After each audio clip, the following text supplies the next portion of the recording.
থেকে এই রকমভাবে একটা কার্ভ করে এতটা পর্যন্ত আসছে, সেম এই দিক দিয়ে এসে এই পুরো এই বোনসটাকে বলা হচ্ছে ক্ল্যাভিকেল। তাহলে ক্ল্যাভিকেলের আমরা দুটো এন্ড পাবো, এই দিকে একটা যেটা মিডিয়াল সাইড, তার মানে মিডিয়াল এন্ড, আর এটা ল্যাটারাল এন্ড। এই ক্ল্যাভিকেলকে 3 ভাগে ভাগ করা যায়, এইটা, এইটা আর এইটা। তাহলে এটা হচ্ছে মিডিয়াল 1/3, মানে 3 ভাগের 1 ভাগ। এটা মিডিয়াল 1/3, এটা ল্যাটারাল 1/3। ঠিক, এই যে এইটা বলা হচ্ছে কারণ হচ্ছে এর মিডিল যে 1/3 অংশটা রয়েছে এইখানে সব থেকে বেশি ওয়েট পড়ে। তো সেই জন্য ফ্র্যাকচার যখন আমরা দেখি তখন ক্ল্যাভিকেল বা এই কলার বোনটা যদি ফ্র্যাকচার হয় তাহলে আমরা এই জায়গার ফ্র্যাকচারটা সব থেকে বেশি পাবো। তাহলে এইটা হচ্ছে মিড ক্ল্যাভিকুলার এরিয়া, যেখানে ওয়েট ডিস্ট্রিবিউশন বেশি হওয়ার জন্য আমাদের ফ্র্যাকচারটা এই পজিশনে বেশি হয়।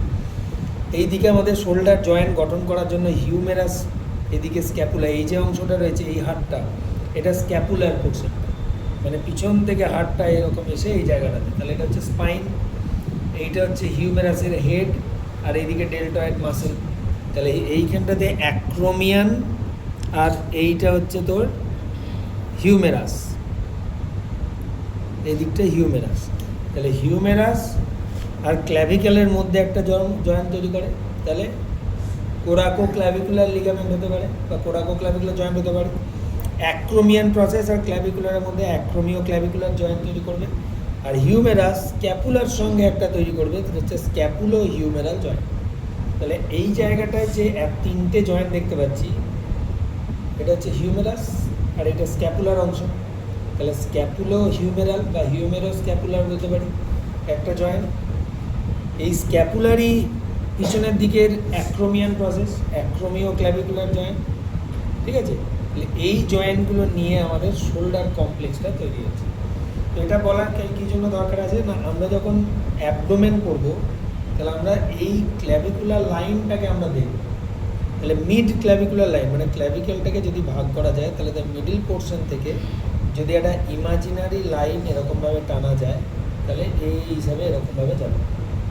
তাহলে দুদিকেরই জানবো, আমরা এই জায়গাটায় পাচ্ছি, তাহলে ঠিক এরকমভাবে মিড ক্ল্যাভিকুলার লাইনটা পেরিয়ে যাচ্ছে।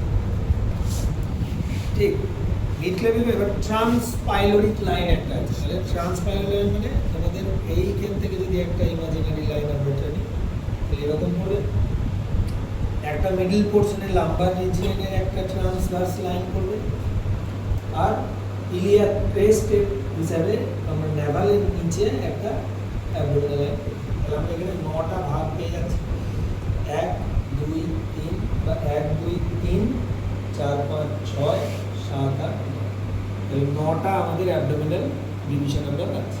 তাহলে এটা রাইট সাইড, তাহলে আমরা এটা পাবো কি, রাইট হাইপোকন্ড্রিয়াম। হাইপোকন্ড্রিয়াম কেন না, এখানে কন্ড্রিয়াম বা কার্টিলেজ রয়েছে, সেই কার্টিলেজের নিচের অংশ সেটাকে হাইপোকন্ড্রিয়াম বলা হয়। রাইট সাইডে রাইট হাইপোকন্ড্রিয়াম, আর লেফট সাইডে পাবো লেফট হাইপোকন্ড্রিয়াম পেলাম। এই দুটোর মাঝে এই জায়গাটা হচ্ছে গ্যাস্ট্রিক রিজিয়ন, সেই জন্য আমরা এটাকে গ্যাস্ট্রিকের নিচের দিকের অংশ, তাই এপিগ্যাস্ট্রিক রিজিয়ন আমরা বলি। Right hypochondrium, epigastrium, left hypochondrium. তারপরে নিচের দিকে নেমে এলে আমরা এই জায়গাটা যদি পিচের সঙ্গে কল্পনা করি, যদি আমরা সাইড লাইন করি তাহলে এইখানে টান টানে আসছে এই কোমরের অংশ, তাহলে এই জায়গাটা আমরা লাম্বার রিজিয়ন জানি। তাহলে আমাদের এই সাইডের অংশটাকে আমরা কী বলবো, রাইট লাম্বার বলবো। তাহলে এটা রাইট লাম্বার হচ্ছে লাম্বার, তাহলে এই দিকটা হবে লেফট লাম্বার। আর মাঝখানে রয়েছে আমাদের আম্বিলিকাস, আম্বিলিকাস বলে এটাকে আম্বিলিকাল রিজিয়ন আমরা বলতে পারি। নিচের দিকে আমরা এই যে দুটো হাড় পাচ্ছি এইগুলোকে বলা হচ্ছে ইলিয়াক ক্রেস্ট বা ইলিয়াম বোন। আমরা পেলভিক বোনের 3টে পার্ট পেয়েছি, ইলিয়াম, ইসচিয়াম, পিউবিস। ইলিয়াম পার্টটা আমাদের এই জায়গায় রয়েছে, তো ইলিয়াম পার্ট রাখার জন্য আমরা এইটা ইলিয়াক রিজিয়ন বলব।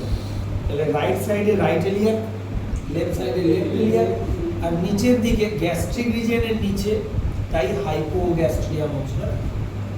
তাহলে এই আমরা 9টা পেলাম, 9টা ডিভিশনাল এরিয়াতে আমাদের অর্গানের ডিভিশনগুলো সেরকমভাবে থাকে। তো অর্গানিক ডিভিশন মানে আমরা কি বলি, প্রথমে আমরা দেখেছি লিভারের পজিশন, তাহলে লিভারের পজিশন বলেছিলাম রাইট অ্যাপোকন্ড্রিয়াম,